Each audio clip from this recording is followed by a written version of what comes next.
له څو ورځو څخه را په دې خوا وخت په وخت د طوفاني بارانونو سلسله را روانه ده چې ویډیوګانې به یې تاسې په ټولنیزو رسنۍ باندې له ډېرو ورځو څخه وینئ، خو مګر په ما باور ولرئ چې د دې ځایونو صورتحال له دې څخه ډېر خراب و، ځکه چې که لومړی د دوبۍ حالت ته وګورو نو د دوی حکومت د دې ویډیوګانو په خپرولو باندې په ښکاره ډول بندیز لګولی و، او دا هم چې که چېرته کوم چا د دې تباهۍ ویډیوګانې په سوشل میډیا یا کوم بل ځای کې شیر کړي نوموړي ته به 50,000 درهمه جریمه ورکوي. د پرمختګ په لوري کې دوبۍ د نړیوالو سیلانیانو توجه چې ځان ته جلب کړې ده، اوس نو د تیلو څخه راوروسته د دوی اقتصادي حالت په همدې باندې په پښو ولاړ دی، او دوی نه غواړي چې د دې پیښې له ویرې خلک دوبۍ ته د سفر کولو څخه مخ واړوي.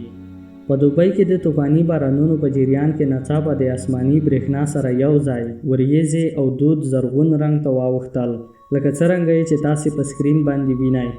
دغه ډېره کمه تکراریږي، لکه څرنګه چې داسې ښکاري چې دا د هالیووډ فلم کومه برخه وي.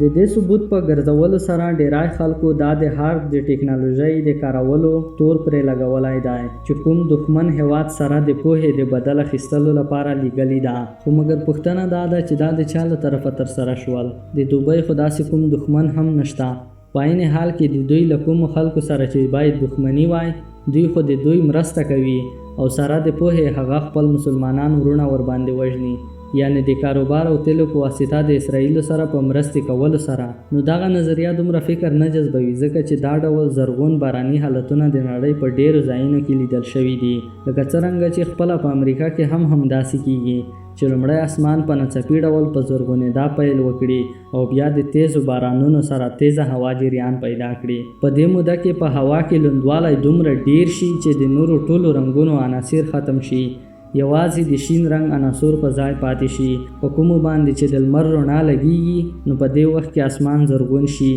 چې ډیر ویرونکی هم بریښي. د همدې بارانونو له امله دوبۍ په اربونو ډالر تاواني شوه، کومې چې نړۍ ته نه دي ویلي.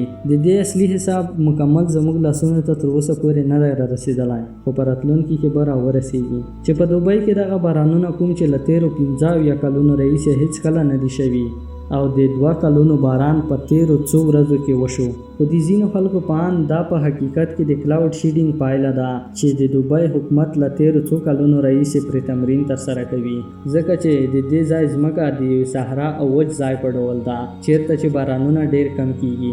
د دې د زرغون ساتلو او ګرمۍ د کمولو لپاره د کلاوډ شیډینګ ټیکنالوژي په مؤثره توګه استعمالیږي، چې دا د یوې خاصې تیارې په مرسته د وریځو له پاسه یو ډول خاص غازات یعنې مالګینه یو ډول ماده ده چې هغه ورباندې پاشي.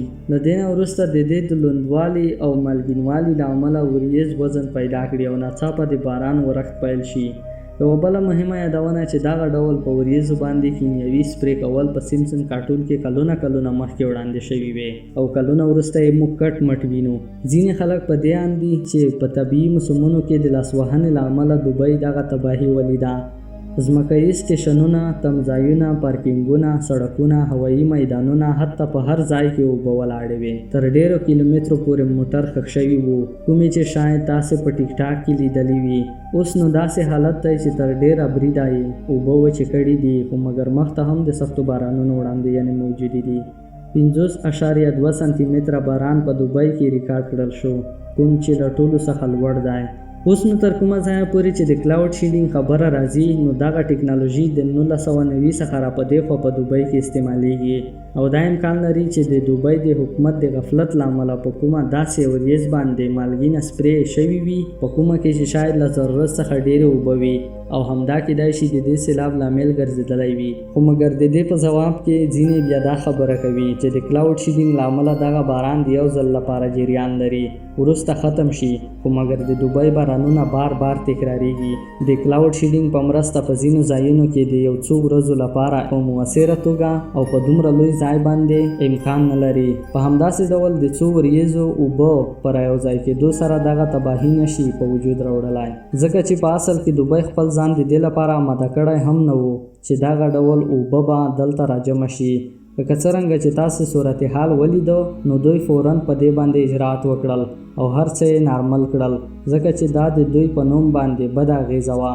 یوه بله دریمه نظریه هم موجوده وه چې د فلسطین په مسلمانانو باندې په ظلم کولو سره او له اسرائیلو سره په یو لاس کېدلو سره د مسلمانانو سره د غدارۍ له امله، بل د کفارو سره د اړیکو په پراخولو سره او د دوی لپاره د مندرونو او معبدخانو د خلاصولو له امله. خو په حقیقت کې دا د الله پاک له لوري عذاب دی، ځکه چې دا یو طبیعي عذاب دی.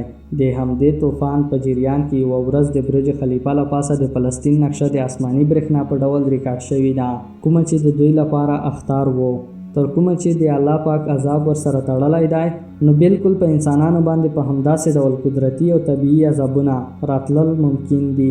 لیکن دا هم رښتیا دي چې الله پاک د دغه ډول خلکو رسۍ ډېره زیاته ورسسته کړي چې ورځئ وزغلی تر کومو پورې زغلېدلی شئ. له دوهم لوري حقیقت دا هم دی چې که چېرته موږ دغه د الله پاک عذاب ومنو، نو په اوس وخت کې په زیاتره هیوادونو کې دغه ډول توند موسمي شدت لیدل کیږي. په همداسې ډول پاکستان او زموږ افغانستان کې مسلسل د بارانونو سلسله را روانه ده او له همدې امله د کښتونو خاوندان ویریږي چې د غنمو رسېدلی فصل یې د بارانونو له امله خراب نشي. یوازې دوبۍ نه بلکې په ډېرو نورو هیوادونو کې د بارانونو له امله سیلابونه تر ډېرو ورځو پورې جاري دي او دغه طوفان په خاص ډول عربي هیوادونه په نښه کړي دي چې تاسې له خبرونو څخه تصدیق کولی شئ. په عین وخت کې په عمان کې د زیاتو بارانونو له امله 19 وګړو ته مرګ رسیدلی ده. په همداسې ډول د الله پاک عذاب په خاص ډول موږ دوبۍ ته نشو منسوبولی. له ټولو څخه وروسته چې کوم صحیح ځواب په لاس راځي هغه د موسمي بدلون. په نړۍ کې د صنعتونو او کمپنیو د پرمختګ له امله د ځمکې تودوخه په مسلسل ډول سره ګرمیږي او ګرمي زیاتیږي. په همداسې ډول د یخونو په ویلې کېدلو سره د اوبو سطحه په مسلسل ډول زیاتیږي. له همدې امله د بارانونو د ترتیب سیستم هم ختم شوی دی. په ګرمو او وچو هیوادونو کې بارانونه او سیلابونه او په یخو ساحو کې د ګرمۍ څپه او څرنګه چې سختې یخې ساحې په مسلسل ډول د یخ کېدلو په طرف روانې دي. په کوم وخت کې چې د بارانونو ضرورت وي په هغه وخت کې بارانونه نه ورېږي او په کومو وختونو کې چې ضرورت نه وي او تاوانونه پېښوي په هغه وخت کې بارانونه زیات ورېږي. او دا هر څه د طبیعت نه بلکې خپله د انسانانو کارنامه ده، کومې چې طبیعي ماحول بالکل تباه کړو. او تر اوسه پورې دغه خلکو ته سرونو ته عقل نه ورځي چې یوازې د کاروبار او ګټې په ځای په دې باره کې هم فکر وکړي. په دوبۍ کې دا هر څه د کلاوډ شیډینګ نتیجه نه وه بلکې د طبیعي موسم بدلون دی، ځکه چې دا د آسماني برېښنا سره یو ځای راغلل. په لاندینۍ برخه د اتموسفیر کې دغه باران په وریځو باندې په سپرې کولو سره امکان نه لري. د مالګې وروسته سیلور آیوډایډ یو داسې کیمیاوي ماده ده کومه چې په کلاوډ شیډینګ کې کارول کیږي او په دې کې سلفر هم موجود دي چې د حیواناتو او نباتاتو لپاره ډېر زیان رسونکي دي. او دا د کلاوډ شیډینګ په باران کې هم موجوده وي کومه چې د طبیعت لپاره ډېر تاوان لري. په همداسې ډول له طبیعت سره باید داسې عمل ونه شي.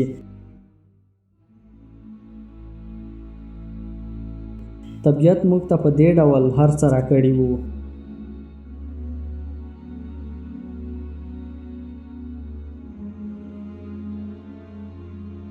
او نن موږ طبیعت ته یو داسې څه پرېښودل. نړیواله د تودوخې درجه او موسمي بدلون یو حقیقت دی کوم چې باید د ټولو هیوادونو مسؤل کسان په دې باندې په ګډه فکر وکړي. خو دا هلته امکان لري چیرته چې دوی له سیاست او له یو بل سره د جنګ کولو څخه وزګار شي. د دې تودوخې په لوړېدو سره په راتلونکي کې نور هم شدید طوفانونه په وجود راوړای شي. او دا ځل یوازې دوبۍ نه بلکې په ټوله نړۍ کې دغه ډول حالات او سیلابونه رامنځته کېدلی شي. په همداسې ډول دا د یو هیواد نه بلکې د ټولې نړۍ مسله ده. د دې لپاره دوی باید سره راټول او خبرې وکړي چې تر څو د دې یو څه حل راوباسي.